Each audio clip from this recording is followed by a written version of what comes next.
Purihin ang Diyos, purihin ang ating Panginoon. Alam mo ba na ang mga tupa ay alam nila o kilala nila ang boses ng kanilang pastol? Sa Ebanghelyo ngayon, makita natin na sinasabi ni Jesus, siya ang mabuting pastol. Ang mga pastol kasi ay may mga alagang tupa. At itong mga tupa, karamihan ay nasa loob ng isang kawan. At may mga tupa na nasa labas, yung mga naligaw o nawawala. Ang maganda dito, nakatangian ng mga tupa, kilala nila ang boses ng kanilang pastol.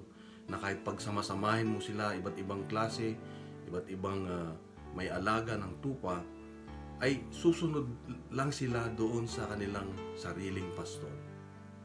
Ang hamon ng Diyos sa atin ngayon ay, kilala ba natin, alam ba natin ang boses ng Diyos?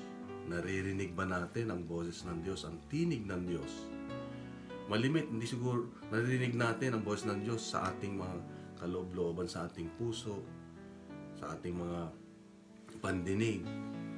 Kaya dapat alam natin ang boses ng Diyos kung kailan siya nagsasalita. At malalaman natin ito kung meron tayong malalim na relasyon sa ating Diyos. Kung nakikipagrelasyon tayo sa Diyos. Kung nakikinig tayo lagi. Kung nag-aaral tayo lagi. Pinapakinggan natin lagi yung kanyang salita. Malalaman natin kung siya nga ang nagsasalita. Kasi sa mundo natin ngayon, marami ang nagsasalita. Marami tayong iba't ibang pinakikinggan. Kaya kung hindi tayo hihinto, hindi tayo makikinig sa ating pastol, na walang iba kundi ang ating Panginoong Hesus, ang ating Diyos, ay hindi natin maririnig.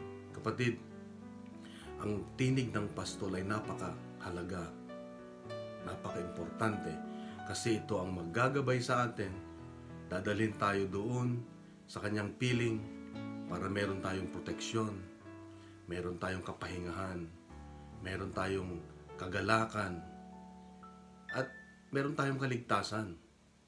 Kapatid, mahalaga na palagi nating pakinggan at sundan ang tinig, ang boses ng ating Panginoon. Mahal ka ng Diyos, kapatid, mahal ako ng Diyos, mahal tayo ng Diyos. Bukas muli, meron siyang magandang mensahe sa atin.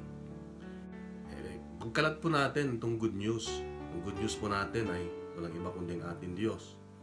Huwag nating pakinggan o ipagkalat ang fake news, kundi good news lang ang mabuting balita, ang mabuting salita ng ating Diyos. God bless and God is good.